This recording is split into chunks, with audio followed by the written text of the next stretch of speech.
Before we begin, a quick and important disclaimer.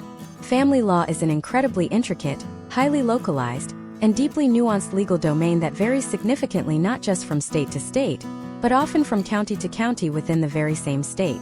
The content presented in this deep dive is strictly for educational and entertainment purposes only and absolutely does not constitute professional legal, financial, tax, or psychological advice. Navigating a marital dissolution involves complex asset division, shifting tax liabilities, complicated real estate valuations, and delicate child custody statutes that require the bespoke expertise of licensed professionals. Always consult with a board-certified family law attorney, a certified divorce financial analyst, and a licensed tax professional in your specific jurisdiction before making any binding decisions, signing any settlement agreements, or altering your financial posture. You must conduct your own rigorous due diligence. The historical trends, aggregate data points, and hypothetical case studies we will explore today are designed to illustrate potential outcomes in systemic mechanics, but they do not reflect the guaranteed trajectory of any individual case. Your specific outcomes will always vary based on the unique, granular facts of your personal situation, the specific temperament of your local judiciary, and the localized precedents established in your specific venue. Let us begin by looking at a fascinating, historically documented trend that completely shatters a deeply held, pervasive American cultural myth.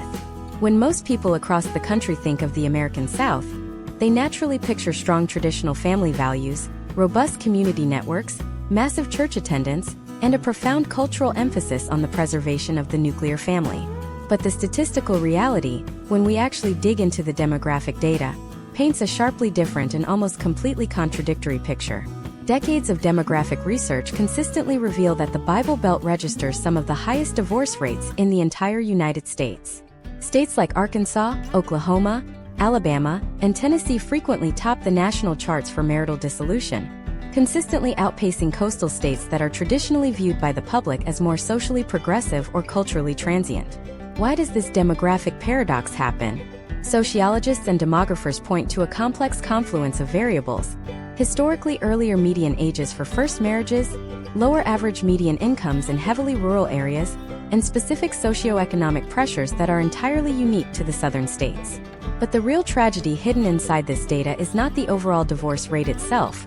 Rather, it is the systemic, financially devastating manner in which these divorces are routinely executed within the southern legal apparatus. Imagine a hypothetical scenario based on thousands of common case studies analyzed over the past decade. A couple residing in a suburban county in Georgia decides to end a 15-year marriage. They own a primary residence with substantial equity, have 2 school-aged children, possess a mixture of 401k accounts and pensions, and perhaps own a small, closely held local business. Operating under fear and emotional distress, they choose the traditional adversarial, fully litigated path. They each immediately hire aggressive, high-conflict attorneys who demand hefty initial retainers, often starting at $10,000 to $15,000, each just to file the initial complaint and begin the arduous process of legal discovery. For the next 2 to 3 years, this family is dragged ruthlessly through a grueling, fundamentally adversarial court system. Every single email sent between the lawyers, every phone call answered, every minor dispute over a holiday visitation schedule, and every financial document reviewed is billed out at $400 to $600 an hour, typically tracked in unrelenting 6-minute increments. They are subjected to invasive depositions, forced to hire expensive forensic accountants to value the family business, and perhaps even required to pay for a guardian ad litem to investigate their parenting capabilities. By the time they finally stand before a superior court judge, an exhausted judge who has hundreds of other complex cases on their docket, and will give this couple exactly 20 minutes to argue the summation of their life's work, their marital estate has been entirely decimated.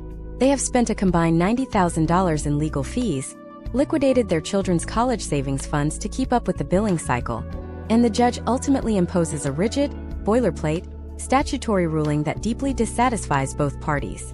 Now, contrast this financial nightmare with a radically different approach that the wealthiest, most statistically aware, and highly educated individuals are increasingly utilizing to protect their assets: private divorce mediation. However, mediation in the South has a highly unique flavor, heavily influenced by localized cultural expectations regarding fault, mandatory state-imposed waiting periods, and specific statutory requirements that differ wildly from the rest of the country.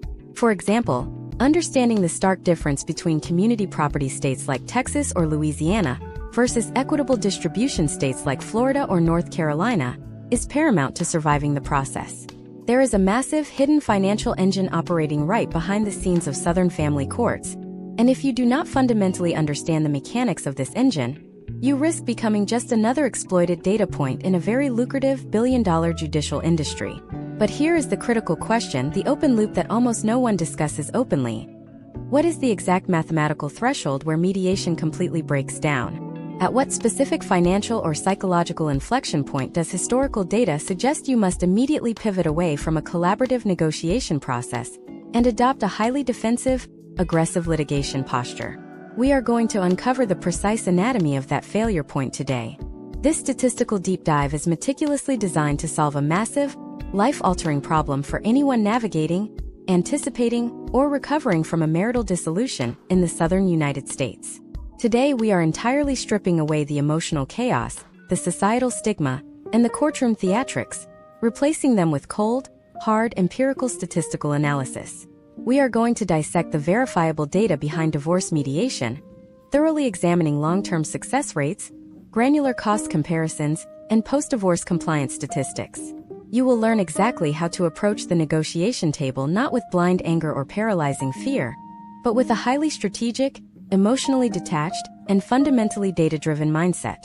We will examine historical case studies of high-net-worth mediations to uncover the specific legal tactics used to successfully preserve generational wealth, shield closely held family businesses from liquidation, and structure highly tax-efficient alimony and child support agreements in a post-Tax Cuts and Jobs Act landscape. We are going fundamentally into the raw math of divorce. By the end of this comprehensive masterclass, you will deeply understand the distinct psychological phases of the mediation room, how to scientifically select a mediator with the exact correct background for your unique asset portfolio, and how to utilize alternative dispute resolution to maintain absolute control over your family's future, rather than handing that terrifying power over to an overburdened state official. We are going to map out the potential outcomes based on thousands of historical dockets, so you can see exactly where the financial landmines are buried long before you ever step foot inside a law office. This is not about fighting or winning a moral victory. This is entirely about strategic wealth preservation, maintaining your sanity, and minimizing collateral damage through deeply informed, highly calculated decision-making. To understand exactly how this wealth preservation is achieved, we must first dismantle the greatest psychological illusion perpetuated by the traditional family court system, particularly within the distinct legal architecture of the Southern United States. The general public is conditioned by television and cultural narratives to view divorce as a battlefield where a righteous judge will ultimately punish the guilty party and financially reward the innocent. This adversarial mindset is the primary engine of wealth destruction. When you analyze the historical trends and aggregate data from Southern family courts in the year 2026, a completely different reality emerges. You are not fighting for justice. You are engaging in a highly inefficient, violently expensive liquidation of a joint corporate entity. Let us examine a highly representative case study from the year 2026 to illustrate these potential outcomes. Imagine a couple, David and Jessica, residing in the rapidly expanding metropolitan area of Nashville, Tennessee. Tennessee, like the vast majority of southern states including North Carolina, Georgia, and Florida, operates under the legal doctrine of equitable distribution. This is a critical legal threshold where the most catastrophic financial mistakes occur. The public widely assumes that equitable means equal, a neat 50-50 split of all marital assets. Historical precedents dictate otherwise. In equitable distribution jurisdictions, a judge has massive, sweeping discretionary power to divide assets fairly, which mathematically rarely translates to equally. They analyze the duration of the marriage, the future earning capacity of each spouse, the separate non-marital property each person holds, and uniquely prevalent in Southern jurisdictions, the concept of marital fault. Let us look closely at David and Jessica's financial portfolio. After 14 years of marriage, they hold a primary residence with $400,000 in equity, a joint brokerage account containing $300,000, David's 401k valued at $600,000, and a regional logistics and trucking business founded during the marriage, grossing approximately $1.2 million annually. If David and Jessica submit to the traditional litigation machine, They immediately surrender total control of these complex assets to a judge whose primary objective is clearing a severely backlogged 2026 court docket. In a litigated divorce, the valuation of that logistics business becomes an absolute financial bloodbath. David's aggressive attorney will hire a forensic accountant to severely undervalue the enterprise, applying aggressive minority discounts and marketability discounts to claim the business is worth a mere fraction of its gross revenue. Jessica's attorney will counter by hiring an equally expensive, competing forensic accountant to hyperinflate the value, arguing that the business possesses massive goodwill and guaranteed projected future earnings. Before a single legal argument is made before a superior court judge, David and Jessica have collectively spent $80,000 to $90,000 strictly on competing business valuations. They are actively cannibalizing the very wealth they are fighting to secure. Furthermore, because this is happening in a public courtroom, the sensitive financial records of the business, including vendor contracts, profit margins, and client lists, are now a matter of public record, potentially damaging the company's competitive advantage in the local Nashville market. Now, analyze the exact same scenario if David and Jessica chose the path of private, statistically optimized divorce mediation. The mechanical architecture of this process is entirely different. Instead of hiring opposing financial assassins, they jointly retain a single neutral certified divorce financial analyst who operates seamlessly alongside their mediator.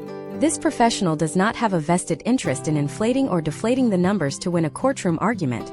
Their sole objective is reaching a mathematically sound, historically defensible valuation that aligns with recent IRS revenue rulings and localized 2026 market multiples. The cost for this single neutral valuation might be $10,000 to $15,000, immediately saving the marital estate massive amounts of capital and expert fees alone. But the strategic advantage of mediation extends far beyond mere cost savings. It allows for highly customized, radically tax-efficient restructuring of the marital estate, which is virtually impossible to achieve in a rigid, statute-bound courtroom setting. Consider the division of their retirement assets and the primary residence. In 2026, with real estate markets and interest rates behaving unpredictably across the Sunbelt, the mortgage on their Nashville home might carry a highly favorable, historically low interest rate locked in years ago. A judge acting under equitable distribution might arbitrarily order the home sold and the equity divided to achieve fairness, forcing both parties to re-enter a volatile housing market at significantly higher borrowing costs. In the mediation room, David and Jessica have the absolute freedom to engineer a customized buyout. They can legally execute a qualified domestic relations order, commonly known as a QDRO, to transfer a precise, mathematically calculated portion of David's 401k to Jessica without triggering any early withdrawal penalties or immediate tax liabilities.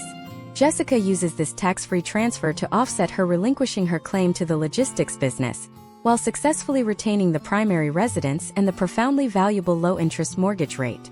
This level of surgical financial precision is the defining hallmark of successful mediation.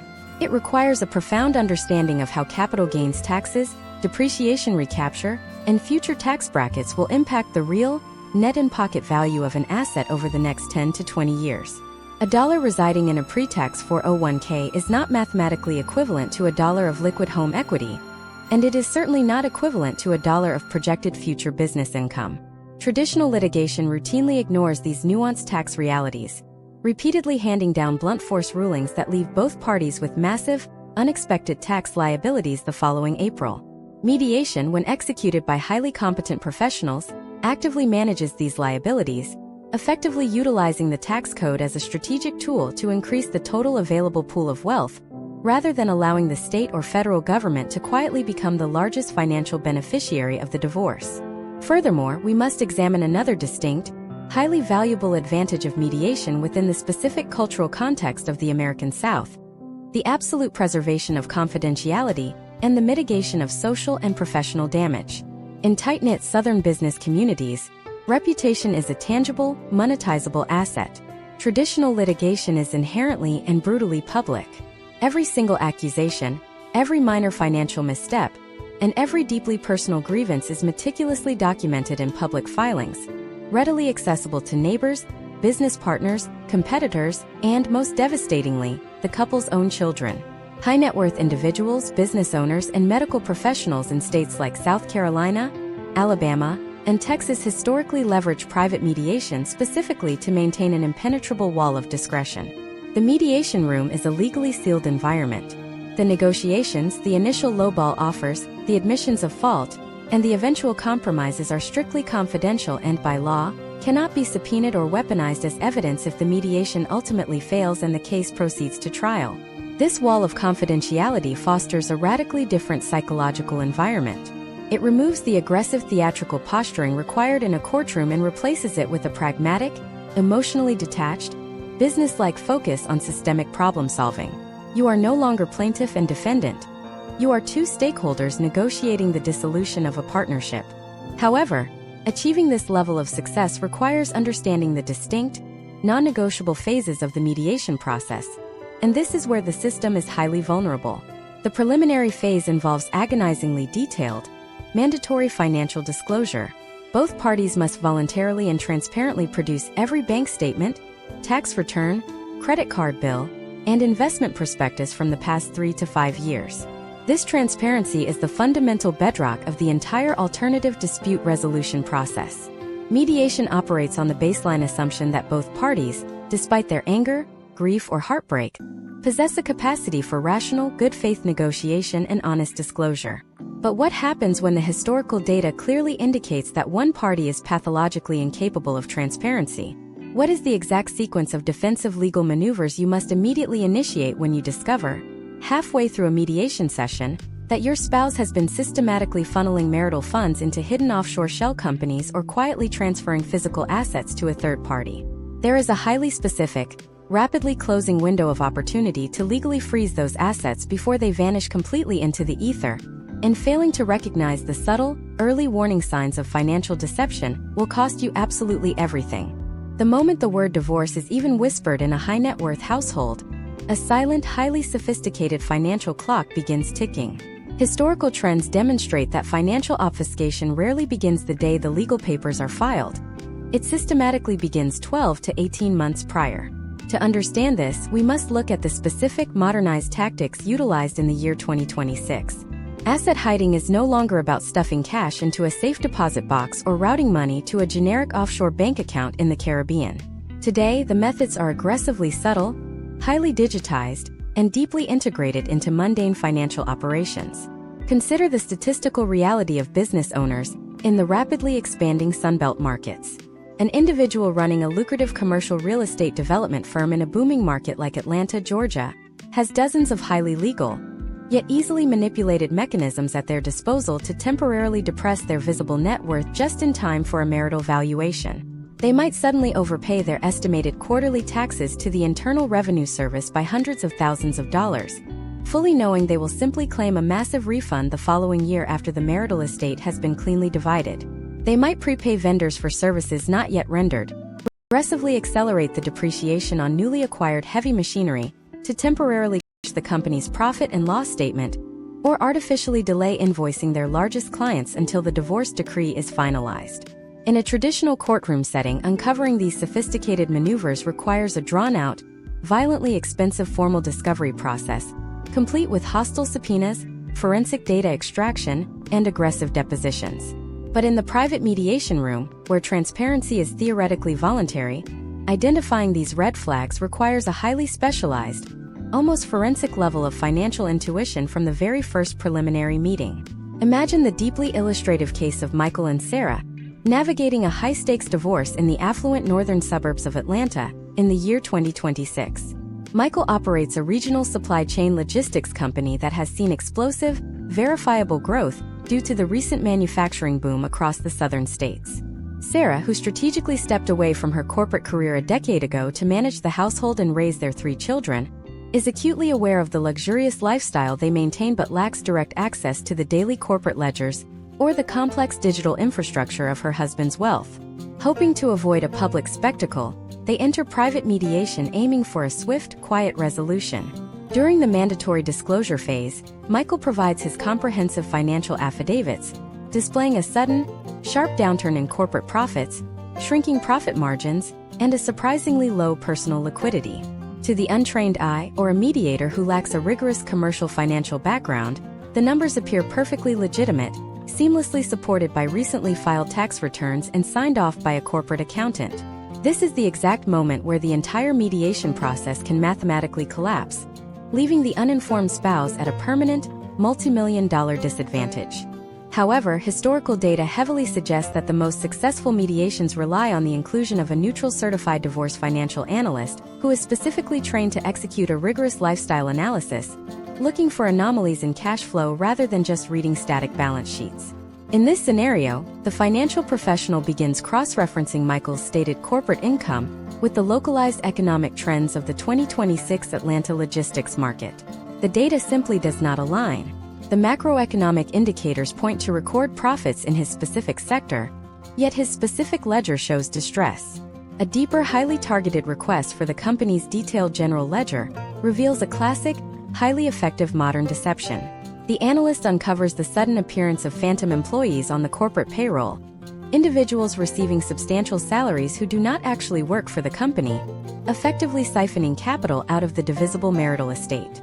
Furthermore, the analyst traces irregularities in Michael's personal banking history, identifying a quiet, steady conversion of fiat currency into decentralized digital asset wallets that were deliberately left off the mandatory financial disclosure forms. When these subtle, deeply hidden anomalies are finally detected, the immediate, emotionally driven instinct of the aggrieved party is to detonate the mediation process entirely. The natural reaction is to fire their collaborative counsel, storm out of the room, and immediately file for a highly punitive, aggressive litigation strategy, seeking to punish the deception in open court. But historical case studies of generational wealth preservation dictate a completely different, highly counterintuitive approach. Blowing up the mediation is precisely what destroys the marital estate and triggers catastrophic legal billing. Instead, the strategic pivot involves leveraging the newly discovered deception directly within the confidential, sealed mediation environment. In jurisdictions like Georgia or Texas, family courts typically issue automatic standing orders the moment a formal divorce complaint is formally filed and served, legally freezing all significant asset transfers to prevent dissipation. However, because Michael and Sarah are operating in a pre-suit private mediation, those automatic state-enforced injunctions are not yet legally binding. Sarah and her strategic advisory team must execute a surgical maneuver.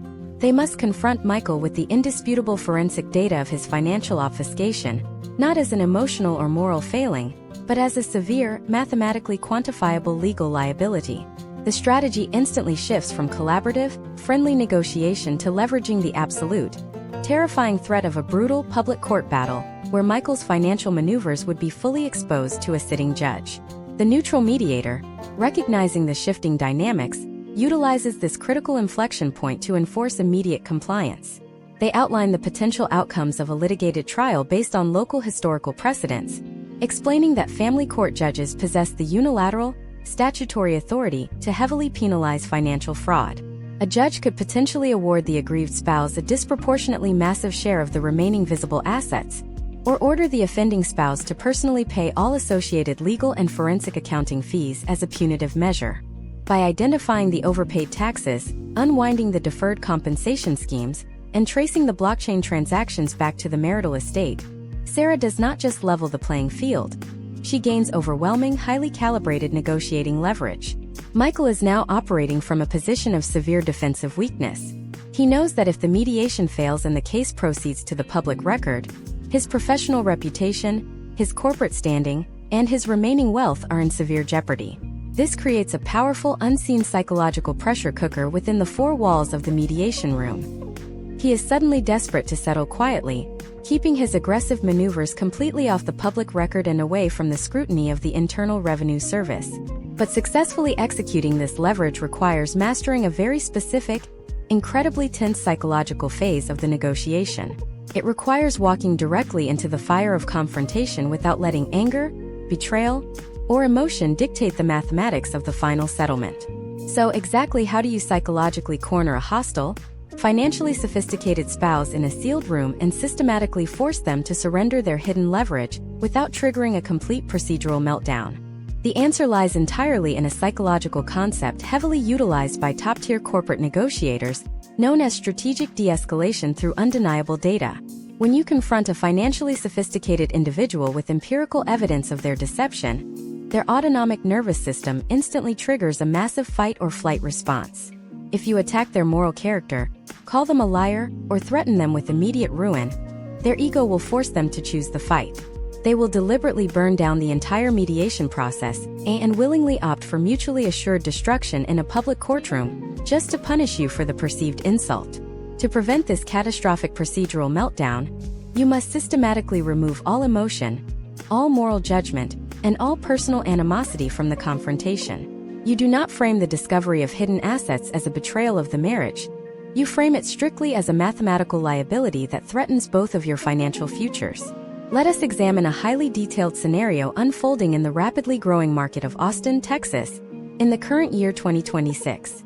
Texas operates under the strict legal doctrine of community property, meaning that all income earned and all assets acquired during the marriage are legally presumed to be owned equally by both spouses, regardless of whose name is physically on the bank account. Imagine a couple, Robert and Olivia. Robert operates a massive, highly lucrative portfolio of short-term commercial real estate rentals spread across the Texas Hill Country. Olivia, working seamlessly with her forensic accountant, discovers a highly complex financial anomaly. She realizes that over the last 14 months, Robert has been quietly taking out secondary commercial mortgages on 3 of their most profitable, debt-free properties. Instead of reinvesting that capital back into the business, he has been aggressively funneling the liquid cash into an irrevocable trust located in a different state, disguising the massive outbound wire transfers on the corporate ledgers as generic vendor payments for property management services. If Olivia confronts Robert directly across the mediation table with this explosive information, the process will violently implode. Robert will immediately become highly defensive, instruct his attorney to halt all communication, and file for litigation. Instead, Olivia and her advisory team utilize a specialized mediation mechanic known as the private caucus. In a caucus, the 2 spouses are physically separated into entirely different rooms. The neutral mediator engages in shuttle diplomacy, moving back and forth between the rooms to facilitate the negotiation. Olivia provides the forensic data directly to the mediator, completely outside of Robert's presence. She presents the wire transfer receipts, the fraudulent vendor invoices, and the corporate loan documents.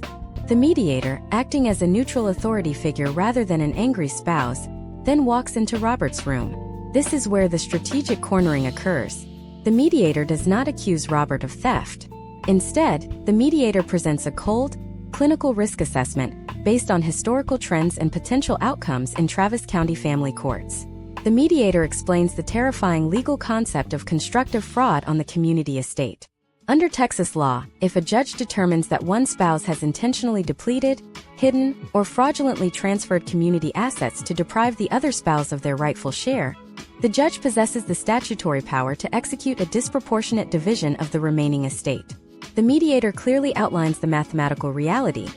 If this case goes to trial, a judge will not simply divide the remaining properties equally. The judge will actively reconstruct the marital estate to include the hidden trust money, award Olivia the entirety of the clean, remaining real estate to financially make her whole, and likely force Robert to pay all of Olivia's massive forensic accounting and legal fees as a punitive measure. But the strategic pressure does not stop at the family court level. In the year 2026, the digital tracking capabilities and algorithmic auditing systems of federal tax authorities are historically unprecedented. The mediator gently reminds Robert of the massive, looming federal implications of his actions. If Robert's fraudulent vendor payments are formally exposed in a public divorce trial, they instantly become part of the permanent public record. Family court judges are officers of the court, and if they witness blatant tax evasion or corporate fraud, they are frequently compelled to report these anomalies directly to the Internal Revenue Service. The mediator makes it crystal clear that Robert is no longer just risking his marital assets. He is actively risking a devastating federal tax audit, crippling corporate penalties, and potential criminal liability. By presenting the data through a neutral third party, Olivia completely shifts the psychological frame. It is no longer Olivia versus Robert. It is Robert versus the terrifying, unyielding machinery of the state judicial system and the federal government. Having completely cornered him with undeniable data and terrifying potential outcomes, Olivia then executes the most crucial step of the entire strategy. She builds him a golden bridge to retreat across. Borrowing from ancient military strategy, you must always leave a trapped opponent a viable, face-saving way out, otherwise they will fight to the death. Through the mediator, Olivia offers Robert a confidential, highly pragmatic solution. She proposes that they quietly classify the hidden trust transfers as a mutual bookkeeping error or a premature division of the estate. They will formally pull that capital back onto the marital balance sheet inside the sealed mediation room. They will divide the total estate equitably, strictly according to the law, and absolutely none of this financial maneuvering will ever see the light of a public courtroom. Robert is given the opportunity to save his public reputation, protect his commercial real estate empire from a forced liquidation sale, and entirely avoid the devastating scrutiny of the IRS. Faced with the absolute certainty of public ruin versus the quiet, mathematical reality of a fair division, historical trends overwhelmingly show that the hostile spouse will capitulate. Robert agrees to bring the assets back to the table because the mathematics of fighting are infinitely worse than the mathematics of settling. He signs the mediated settlement agreement, genuinely believing he has escaped a massive disaster, while Olivia successfully secures her exact rightful percentage of the true, unmanipulated marital estate without spending 3 agonizing years in litigation. This psychological mastery over the negotiation environment is the ultimate key to systemic wealth preservation in a high-conflict divorce. You have successfully identified the hidden capital, neutralized the deceptive spouse, and brought every single dollar back to the negotiating table without triggering a legal war. But this monumental victory immediately introduces an entirely new, incredibly complex mechanical problem that destroys countless Southern business owners. Now that all the massive illiquid assets are finally sitting transparently on the table, exactly how do you divide a multi-million-dollar commercial real estate portfolio, a thriving medical practice, or a generational family farm when there is absolutely no liquid cash available to pay the other spouse their rightful 50%? What happens when the only mathematical way to achieve an equitable division is to force the sale of the exact asset that generates the family's entire monthly income? This exact scenario represents the most dangerous financial paradox within the entire spectrum of high net worth marital dissolution. It is what family law professionals and forensic economists refer to as the illiquidity trap. You possess a massive paper net worth, perhaps numbering in the millions or even tens of millions of dollars, but the overwhelming majority of that wealth is entirely trapped within a non-liquid, income-generating vehicle. If you subject this specific asset profile to the traditional adversarial litigation system, you are essentially begging a family court judge to slaughter the golden goose just to divide its feathers. To comprehend the sheer catastrophic potential of this scenario, we must analyze a highly representative case study situated in the rapidly expanding economic landscape of Orlando, Florida, in the current year 2026. Florida operates strictly under the legal doctrine of equitable distribution. Imagine a couple, William and Emily. William is a highly specialized maxillofacial surgeon who has spent the last 18 years building a remarkably successful, multi-location dental surgery practice. Emily is a structural engineer who supported William financially during his residency and subsequently managed the massive logistical expansion of the medical practice while raising their 2 children. Their combined marital estate is valued at roughly $9 million. However, $7 million of that total valuation is directly attributed to the appraised value of the medical practice itself. They own a beautiful primary residence with $1 million in equity and have approximately $1 million scattered across various highly volatile retirement accounts and liquid cash reserves. Under the fundamental mathematics of equitable distribution, Emily is potentially entitled to $4.5 million, but William only has access to $1 million in liquid capital. If this divorce proceeds to a public courtroom trial, the outcomes are historically devastating. A judge cannot simply invent liquid cash. Instead, the court might mandate an immediate, forced liquidation of the medical practice to satisfy Emily's equitable share. Selling a highly specialized medical practice under the duress of a court order is a financial disaster. The market instantly recognizes the distress, and the practice will likely sell for a fraction of its true intrinsic value, completely destroying both spouses' financial futures. Alternatively, the judge might order William to secure a massive commercial loan to buy out Emily's equity. In the unpredictable interest rate environment of 2026, forcing a medical practice to suddenly absorb $3.5 million of new commercial debt at predatory rates could instantly bankrupt the business, completely neutralizing William's ability to pay any future child support or alimony. The courtroom system fundamentally lacks the surgical precision required to untangle this complex corporate knot. This is precisely where the strategic architecture of private mediation becomes an absolute necessity for generational wealth preservation. In the sealed environment of the mediation room, William and Emily are not bound by the blunt force instruments of the state judiciary. Working alongside a specialized certified divorce financial analyst, they can construct a highly complex, customized financial instrument known as a structured spousal buyout, essentially turning Emily into the bank. Instead of forcing a catastrophic fire sale or taking on crushing commercial debt, William formally agrees to purchase Emily's remaining $3.5 million of equity over a highly calculated, extended period typically ranging from 7 to 12 years. They negotiate a fixed, mutually agreeable interest rate on this structured payout that provides Emily with a guaranteed, predictable stream of passive income, while simultaneously allowing William to pay the debt using the future, ongoing operational cash flow of the medical practice without triggering a liquidity crisis. However, historical trends and thousands of cautionary case studies clearly dictate that executing a long-term promissory note between ex-spouses is fraught with immense systemic risk. What happens if the medical practice goes bankrupt in year 4? What happens if William suffers a catastrophic health event, becomes permanently disabled, or passes away before the debt is fully satisfied? If Emily simply accepts a basic, unsecured promissory note, she is exposing her entire financial future to the operational and biological risks of her former spouse. Therefore, the mediation process must aggressively pivot toward the meticulous legal collateralization of the debt.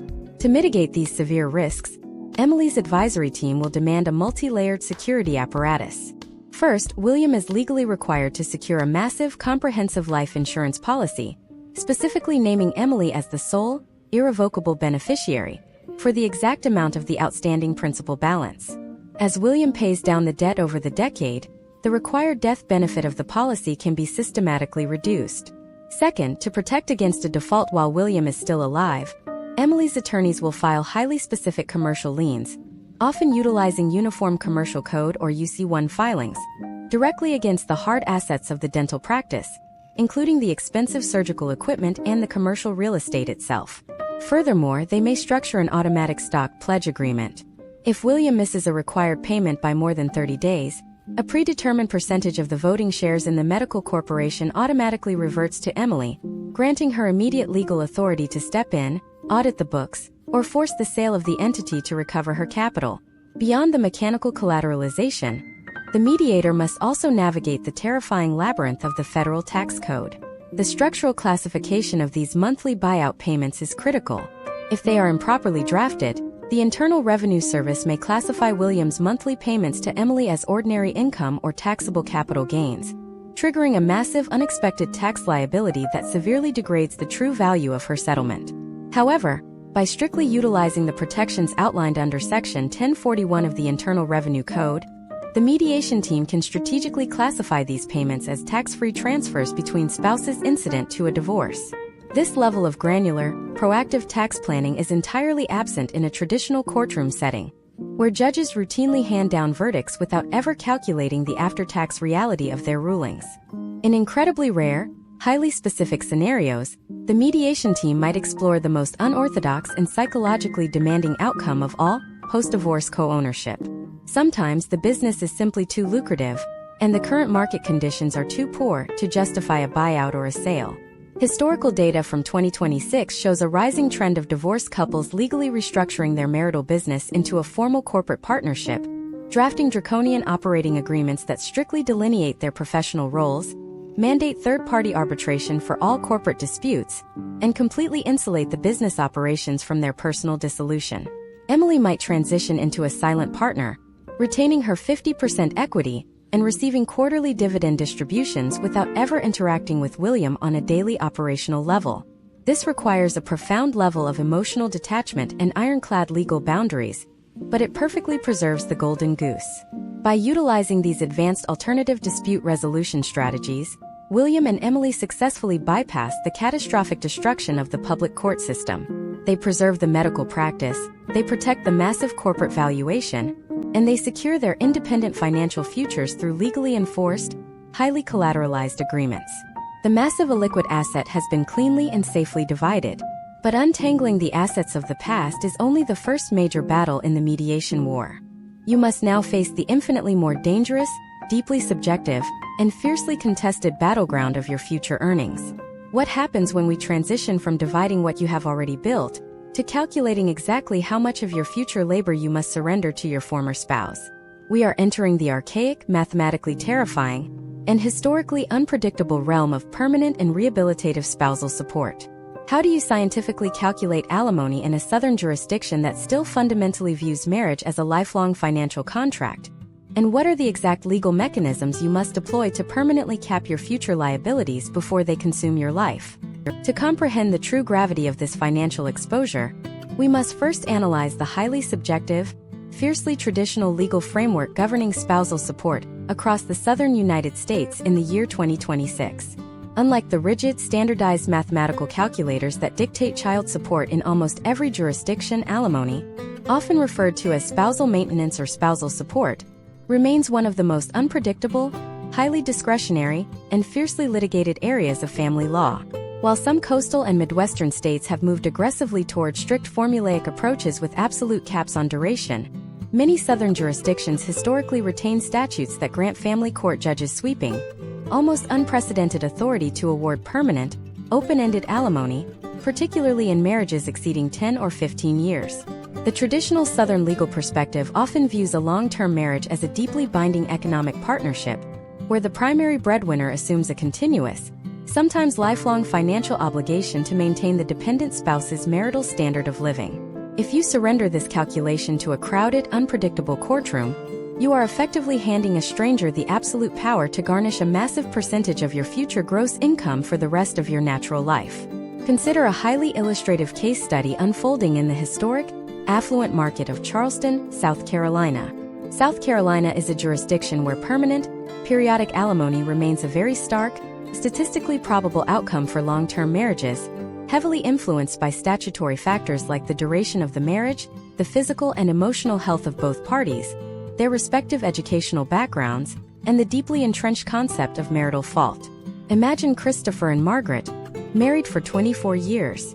Christopher is a 52-year-old senior executive for a global maritime logistics firm, commanding a base salary of $400,000 annually, supplemented by highly lucrative, performance-based corporate stock units.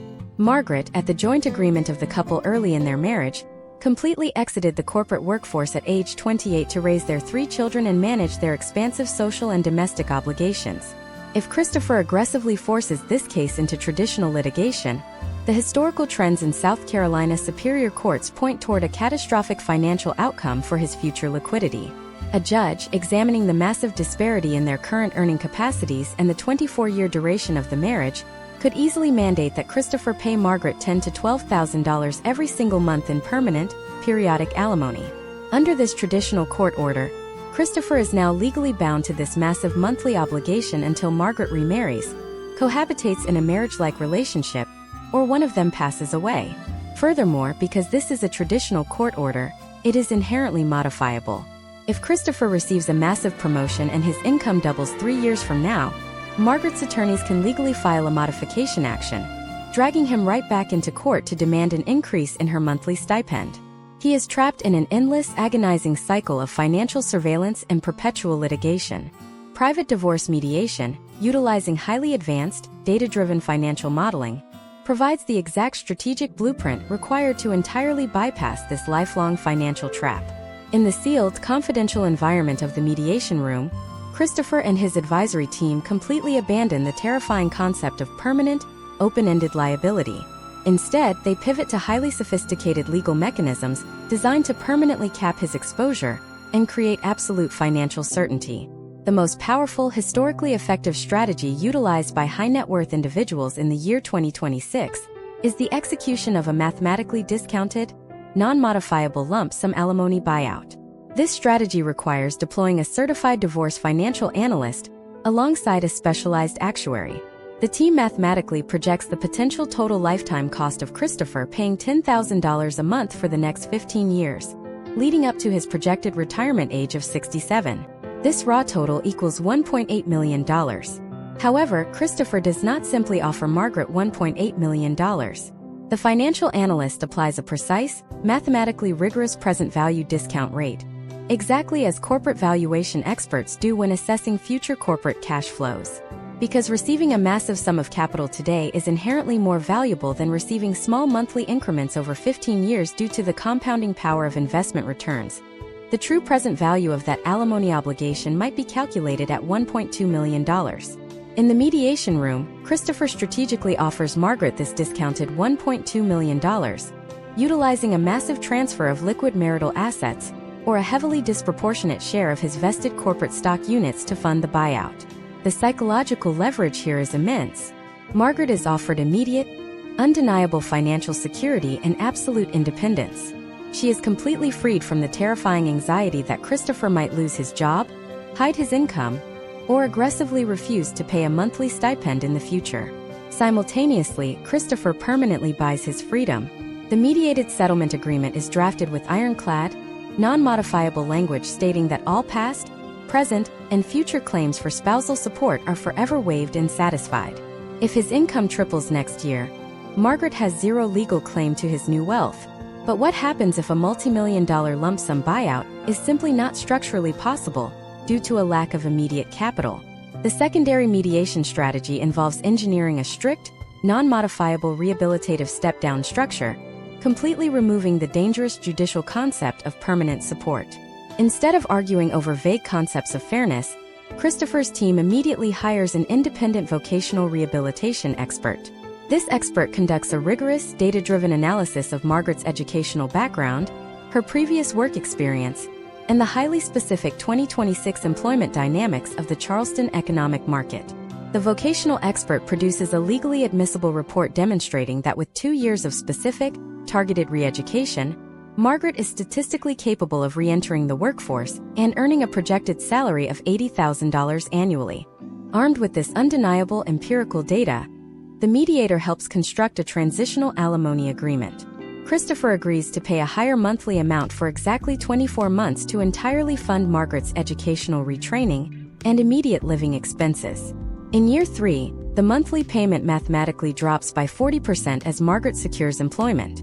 In year 5, the payments automatically drop another 30%, and at the exact end of year 7, the alimony obligation automatically terminates permanently, regardless of either party's financial condition at that time. This step-down structure is heavily utilized in highly successful mediations because it fundamentally shifts the psychological dynamic from permanent financial dependency to structured, legally mandated self-sufficiency.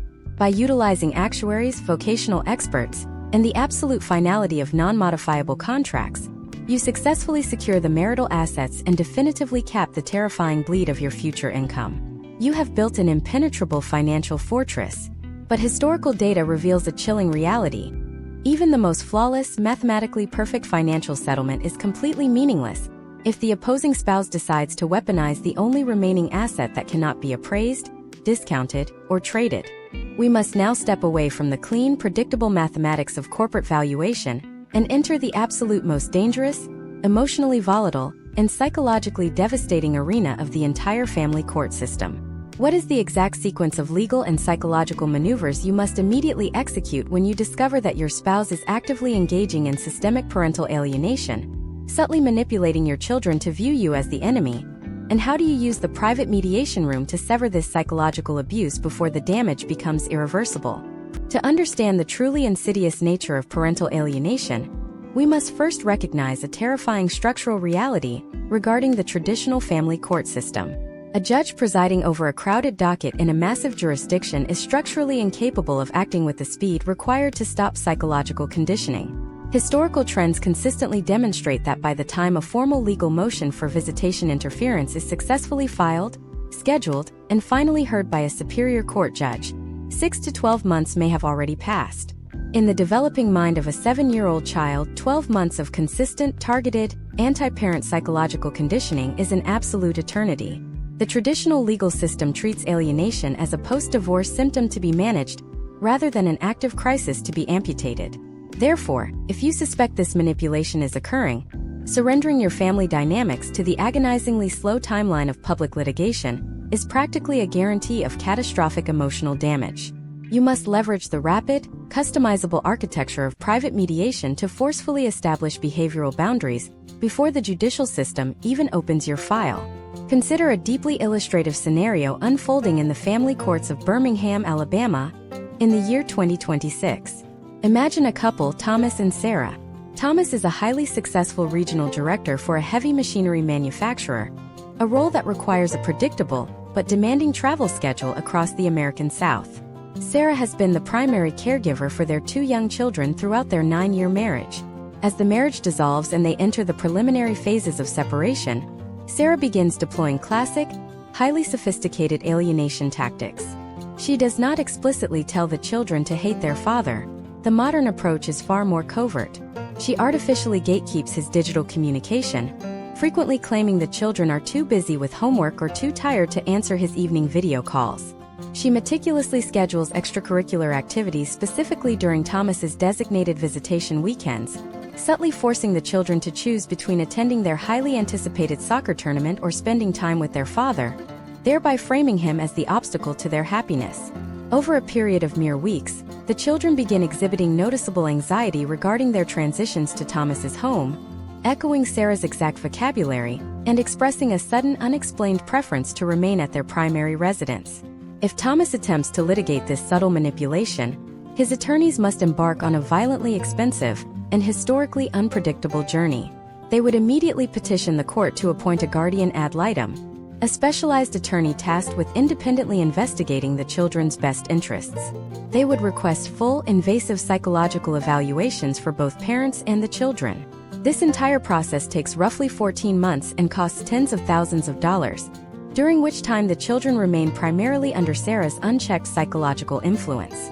By the time the psychological evaluator finally submits a report officially diagnosing the alienation, the emotional bond between Thomas and his children has been severely, perhaps permanently, fractured.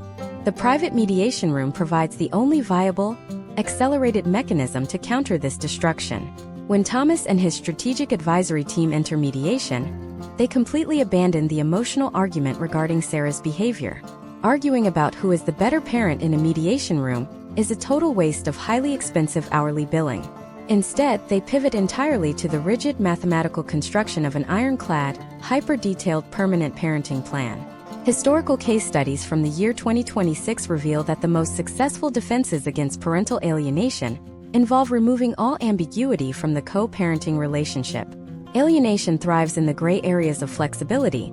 Therefore, the mediated agreement must systematically eliminate all gray areas. To achieve this, Thomas's team brings a neutral, board-certified child psychologist directly into the mediation process, not to provide an adversarial diagnosis, but to serve as a binding behavioral architect. This expert explains the long-term, scientifically documented psychological trauma associated with parental alienation directly to Sarah, framing the issue strictly as a clinical risk to the children rather than a personal attack on her character. Utilizing this clinical leverage, Thomas's team introduces the concept of parallel parenting. Traditional co-parenting assumes that both parties possess the emotional maturity to communicate amicably, share joint decision-making fluidly, and attend school events together. Parallel parenting operates on the fundamental assumption that the parents are highly toxic to one another and must operate completely independent, sealed environments. The resulting mediated settlement agreement is a massive, highly specific operational manual. It explicitly mandates that all non-emergency communication between Thomas and Sarah must occur exclusively through a court-monitored, time-stamped digital application. This completely eliminates the he said, she said dynamic of verbal arguments and creates an indisputable, legally binding data trail of every single interaction. If Sarah attempts to deny visitation or alter the schedule, her refusal is permanently recorded in a format that family court judges instantly recognize and strictly enforce. Furthermore, the agreement meticulously maps out the logistical mechanics of the physical custody transitions.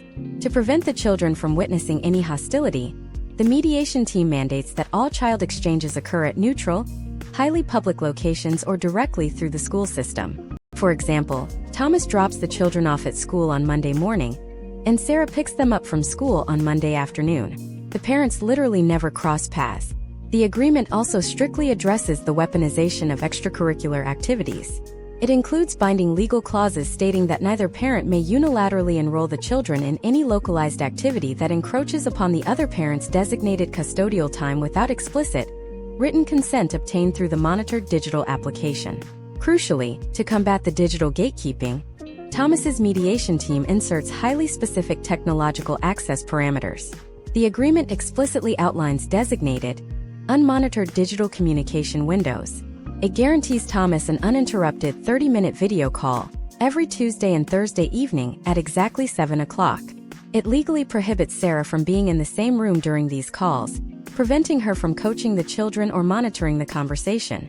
But the true enforcement power of a mathematically optimized mediated settlement lies in the inclusion of automatic, self-executing financial penalties.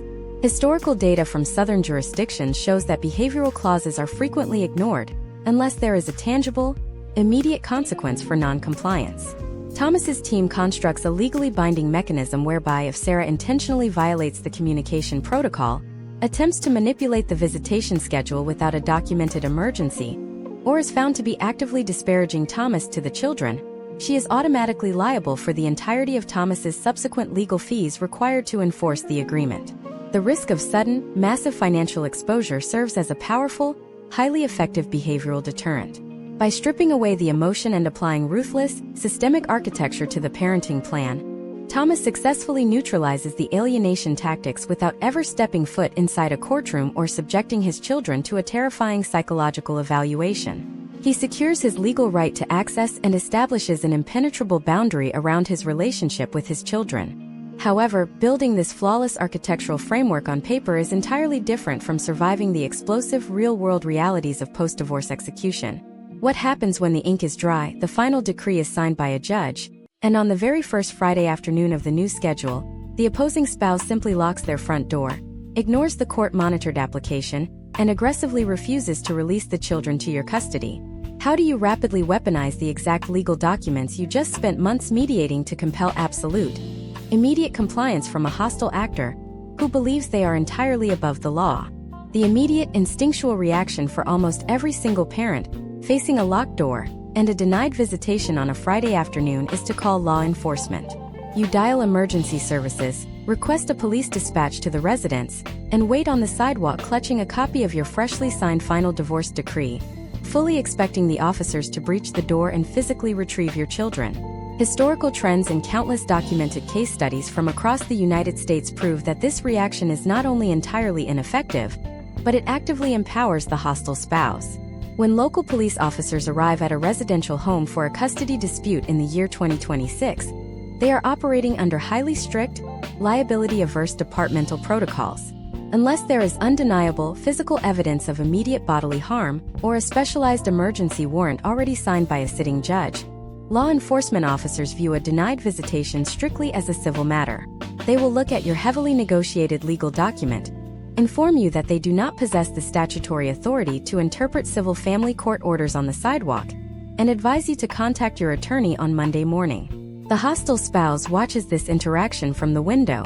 They realize that the police cannot touch them, they realize that you are completely powerless in the moment, and their belief that they are entirely above the law is permanently solidified.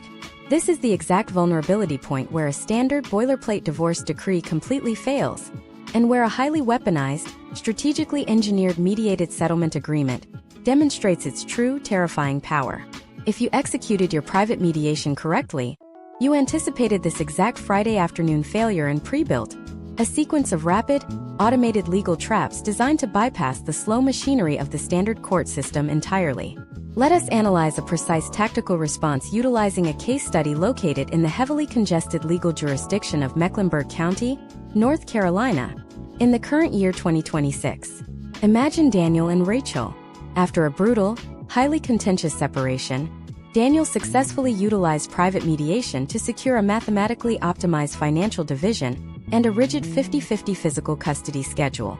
On the very first weekend of the new schedule, Rachel aggressively decides to test the boundaries.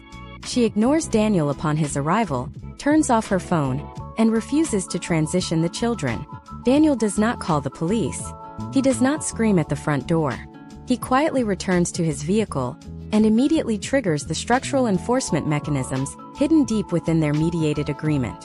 During the confidential mediation process, Daniel and his strategic advisory team forced the inclusion of an advanced legal framework known as an expedited private arbitration and enforcement stipulation. In severely backlogged jurisdictions like Charlotte, waiting for a public family court judge to hear a standard contempt motion can take 3 to 4 months. By that time, Rachel could have denied a dozen consecutive visitations, fundamentally altering the psychological landscape of the children. To prevent this, the mediated agreement explicitly names a specific, privately retained arbitrator, usually a retired superior court judge, who is kept on a permanent, pre-funded retainer using a carved-out portion of the divided marital estate. On that Friday evening, Daniel contacts his attorney, who immediately files an emergency digital petition directly to the private arbitrator, uploading the timestamped GPS data from Daniel's vehicle proving he was at the physical exchange location, along with the unanswered messages sent through their court-monitored digital application. Because this is a private, mathematically defined contractual dispute, rather than a slow public court filing, the arbitrator reviews the indisputable data by Saturday morning. The arbitrator instantly issues a binding, legally enforceable finding of civil contempt against Rachel. But a piece of paper declaring contempt is still just a piece of paper, unless it is attached to catastrophic, immediate financial consequences. This is where the true weaponization of the mediation process occurs. When Daniel and Rachel signed their settlement, Daniel's forensic financial team insisted on the creation of a specialized liquid escrow account, funded with $50,000 of marital capital, before the final division of assets was executed. The legally binding stipulations of this trust dictate that if either party is found in breach of the physical custody schedule by the private arbitrator, the aggrieved party is granted immediate, unilateral access to those funds to cover all emergency legal fees. Rachel is entirely deprived of the ability to financially starve Daniel out of a legal defense. Furthermore, the mediated agreement contains a pre-signed, legally dormant income withholding order and a dormant UCC lien against Rachel's newly awarded commercial assets. The moment the private arbitrator issues the finding of contempt on Saturday morning, Daniel's legal team is contractually authorized to awaken these dormant financial weapons. They electronically file the arbitrator's ruling along with an ex parte emergency enforcement motion to the on-call weekend duty judge at the Mecklenburg County Courthouse. Because the private arbitrator, a former judge themselves, has already processed the evidentiary data and confirmed the blatant violation of a mathematically precise contract, the sitting duty judge rubber stamps the emergency writ of assistance. By Sunday morning, the dynamic has completely and violently shifted. Daniel does not arrive at Rachel's house alone. He arrives with a county sheriff's deputy who is no longer there to mediate a civil dispute. The deputy is there to execute a direct, unquestionable mandate from the Superior Court, backed by a writ of assistance commanding the immediate physical transfer of the children. Simultaneously, on Monday morning, Rachel logs into her banking portal to discover that the dormant financial penalties have been aggressively activated. The legal fees Daniel incurred over the weekend have been automatically swept from the pre-funded escrow, and a massive per-occurrence financial penalty outlined in the mediation contract has been directly garnished from her personal accounts through the newly activated income withholding order. This sequence of events delivers a profound, permanent psychological shock to the hostile actor. Rachel realizes with terrifying clarity that the mediated agreement is not merely a set of suggestions to be ignored at her convenience. It is a highly sensitive, automated tripwire. She learns that her actions trigger immediate, legally unstoppable consequences that entirely bypass the delays of the traditional court system. The absolute certainty of swift financial devastation and law enforcement escalation forces her into strict, involuntary compliance. The boundary is permanently established, not through emotional arguments or begging, but through the cold, flawless execution of mathematical and legal leverage. You have now successfully navigated the darkest psychological waters of marital dissolution. You have legally bound a hostile spouse, protected your relationship with your children, and shielded your generational wealth from the devastating inefficiencies of the public judicial system. You possess a masterful, ironclad document. But historical case studies reveal a deeply unsettling reality about long-term financial settlements. What happens when the underlying foundation of your perfectly mediated agreement begins to crack under the weight of forces entirely outside of your control? What is the exact sequence of defensive maneuvers you must execute when a massive, unforeseen macroeconomic shift occurs, such as a localized real estate collapse in your specific southern market? or a sudden drastic overhaul of the federal tax code in 2026 that mathematically transforms your brilliant financial settlement into a rapidly sinking liability. To survive the brutal, unpredictable economic landscape of the year 2026, we must recognize a fundamental, mathematically terrifying flaw in how standard divorce decrees are constructed. Traditional litigation operates on a snapshot mentality. A family court judge looks at your financial portfolio on a random Tuesday, assigns static, fixed values to deeply complex, highly dynamic assets, and permanently divides them based on that singular, frozen moment in time. But the global economy does not freeze on the day your divorce is finalized. Historical trends explicitly demonstrate that locking yourself into a rigid, multi-year financial obligation based on peak market valuations is the absolute fastest route to post-divorce insolvency. Imagine a highly illustrative scenario unfolding in the volatile, high-stakes commercial real estate market of Miami, Florida. Florida is an equitable distribution state that heavily favors finality in property division. Enter Richard and Victoria, ending a 20-year marriage. Richard is a commercial real estate developer heavily invested in South Florida office spaces and luxury retail fronts. Victoria is an architect who co-designed many of the properties but is exiting the business entirely. During their private mediation, the portfolio is appraised at an astonishing $30 million based on current, booming market multiples. To achieve an equitable buyout, Richard agrees to keep the entirety of the real estate portfolio and execute a structured, $15 million buyout to Victoria, paying her $100,000 a month for over a decade. If this agreement is drafted using standard, boilerplate legal language, it represents a catastrophic financial suicide pact for Richard. Let us introduce a sudden, historically probable macroeconomic shock. 18 months after the ink dries, a massive commercial real estate contraction hits the Sunbelt. Lending rates skyrocket, commercial anchor tenants default on their leases, and the appraised value of Richard's portfolio completely collapses from $30 million down to $12 million. Under a traditional, court-mandated property settlement, property division is absolute and strictly non-modifiable. It does not matter that Richard's assets have lost 60% of their value. It does not matter that his operational cash flow has completely evaporated. The state of Florida still legally demands that he pay Victoria $100,000 every single month based on the ghost of a $30 million valuation that no longer exists. When he inevitably defaults, Victoria's legal team will aggressively foreclose on the remaining, underwater properties, completely wiping out both of their financial futures in a chaotic, forced liquidation. This is exactly where the absolute genius of advanced, historically optimized mediation comes into play. In a private mediation setting, you are not bound by the rigid snapshot methodology of the state. Richard and Victoria's strategic advisory teams, anticipating the inherent volatility of the 2026 economic landscape, completely refuse to sign a static buyout agreement. Instead, they engineer a highly sophisticated, dynamic contract utilizing a mechanism heavily utilized in corporate mergers and acquisitions known as a market-tied true-up provision. Instead of locking in a blind, fixed monthly payment, the mediated settlement agreement explicitly ties Richard's buyout obligation to a highly specific, mutually agreed-upon commercial real estate index, or a localized capitalization rate metric. The contract dictates a biennial review. Every 24 months, an independent, neutral forensic appraiser reevaluates the core assets.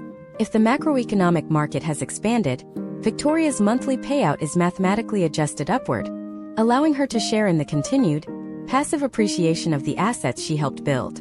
However, if the market suffers a catastrophic contraction, as it did in our scenario, the true-up provision automatically triggers a mathematically proportionate downward adjustment of Richard's debt obligation. This completely insulates Richard from immediate bankruptcy, preserves the underlying assets from a forced fire sale, and ensures that Victoria actually continues to receive a sustainable stream of capital rather than inheriting a string of defaulted commercial mortgages. The risk of the unknown future is equitably shared, rather than violently transferred to a single party. But localized market crashes are only one facet of macroeconomic vulnerability. We must also address the silent, infinitely more dangerous predator lurking within long-term financial settlements: the sudden, drastic overhaul of the federal tax code. In the year 2026, the United States faces the massive, scheduled expiration of various federal tax provisions and changing legislative environments. The historical data regarding tax legislative shifts indicates that relying on current tax brackets to calculate a 10-year financial settlement is an act of sheer negligence. Consider the division of highly appreciated, non-retirement brokerage accounts. Imagine a couple mediating the division of a $4 million stock portfolio with a massive $2 million unrealized capital gain. In the current tax environment, the long-term capital gains tax rate might sit favorably at 15 or 20%. The mediator calculates the exact after-tax value of this portfolio and divides it equitably. But what happens if the federal government suddenly passes emergency legislation that aggressively taxes unrealized capital gains, or sharply increases the top capital gains bracket to 35%? If your mediated agreement was built strictly on the old tax code, one spouse is suddenly going to absorb a massive, multi-$100,000 tax liability that entirely destroys the mathematical equity of the settlement. To combat this terrifying legislative uncertainty, elite mediation teams in the year 2026 deploy absolute tax indemnification and shifting clauses. When dividing highly volatile assets, the contract does not simply assign the asset, it assigns the mathematical formula for the future tax liability. The settlement agreement contains legally binding language stating that if federal capital gains tax rates fluctuate by more than a specified percentage before the asset is ultimately liquidated, both parties are legally required to true up the difference. If one spouse is forced to sell the stock portfolio to fund their living expenses and gets decimated by a newly enacted, aggressive tax bracket, the other spouse is contractually obligated to reimburse them for exactly 50% of the excess tax burden generated by the legislative shift. By building these dynamic, heavily engineered shock absorbers directly into the foundation of the settlement agreement, you transcend the archaic, static limitations of the traditional family court system. You are no longer crossing your fingers and hoping the American economy remains perfectly stable for the next decade. You have mathematically insulated your generational wealth against localized market collapses, interest rate spikes, and sweeping federal tax overhauls. You have constructed a living, breathing financial document that automatically adapts to the chaos of the real world. But what happens when you have meticulously prepared for every single external threat? You have gathered your forensic data, and you have mathematically perfected your legal strategy, only to realize that the most dangerous threat to your financial survival is sitting right at the head of the mediation table. What is the exact step-by-step protocol you must execute when you discover that your supposedly neutral mediator has a hidden systemic bias, is actively manipulating the forensic data to force a premature settlement, and is quietly colluding with the opposing counsel to break your psychological resolve? The illusion of absolute neutrality is the final and perhaps most dangerous blind spot in the entire alternative dispute resolution landscape. We inherently trust the mediator because they are positioned at the head of the negotiating table, often a retired judge or a senior attorney, carrying a massive aura of impartial judicial authority. However, historical trends from the year 2026 across Southern legal networks reveal a highly concerning, deeply structural conflict of interest. Private mediators are fundamentally operating a business. They rely heavily on continuous repeat referrals from massive, high-volume family law firms to sustain their incredibly lucrative hourly billing rates. If a specific mediator develops a localized reputation for allowing mediations to drag on indefinitely or consistently failing to close the deal, those massive law firms will quietly stop sending them wealthy clients. This creates a terrifying systemic financial incentive for the mediator to forcefully engineer a settlement at absolutely any cost, frequently applying immense psychological pressure on the structurally weaker or more emotionally exhausted party to simply capitulate and sign the document.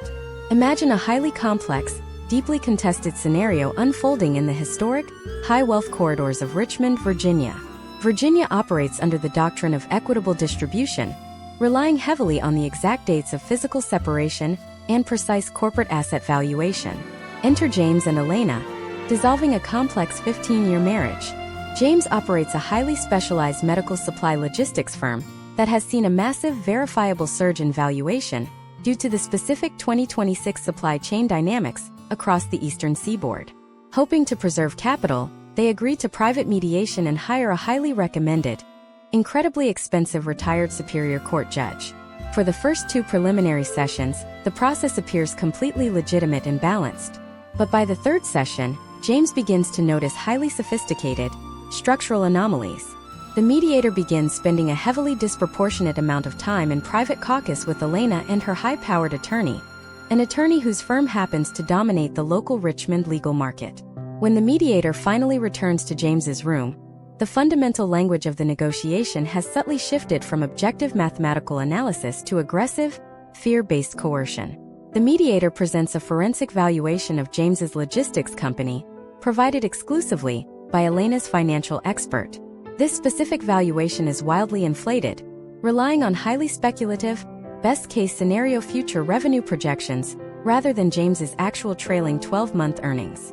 When James's independent certified divorce financial analyst clearly points out the massive, fundamental accounting errors in the opposing valuation, the mediator entirely dismisses the empirical data. The mediator leans back, looks directly at James, and explicitly suggests that if he does not accept this heavily flawed, mathematically disastrous valuation today, the sitting judges in Henrico County will utterly destroy his corporate infrastructure in open court. This is no longer mediation. This is a highly orchestrated psychological ambush. The mediator is actively leveraging their institutional authority to force James into a catastrophic, multi-million-dollar financial error simply to close the file, secure their referral pipeline, and maintain their flawless settlement record.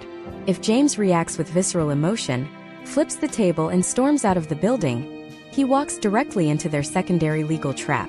Elena's attorney will immediately file a highly aggressive motion in public court, painting James as a highly combative, unreasonable narcissist who acted in complete bad faith and intentionally sabotaged the alternative dispute resolution process.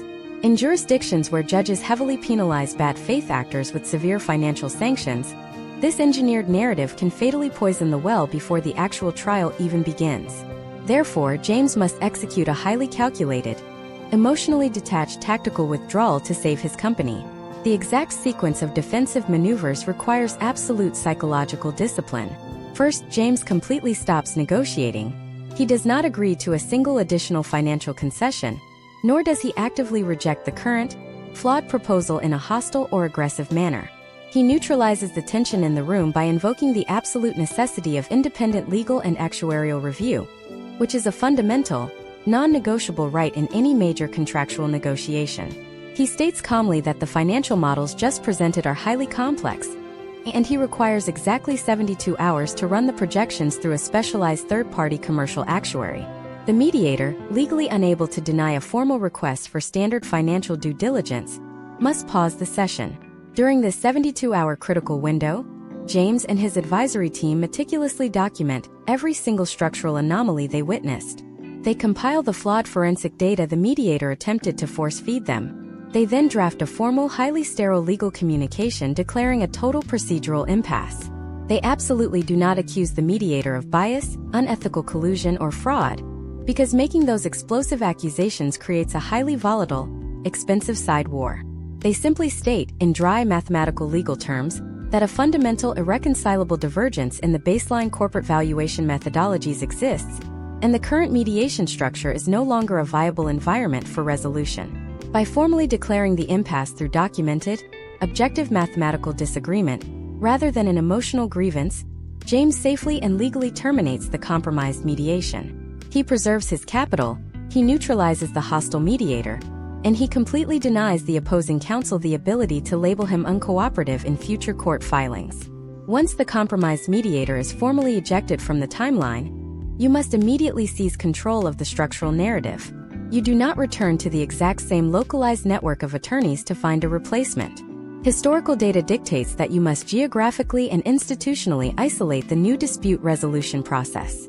James's team systematically interviews potential replacement mediators located in entirely different judicial districts, perhaps bringing in a specialized commercial litigator from Northern Virginia, who possesses absolutely zero financial ties or referral history with Elena's local Richmond legal team. This new mediator is heavily vetted not just for their legal acumen, but for their explicit, verifiable background in corporate logistics and advanced tax restructuring.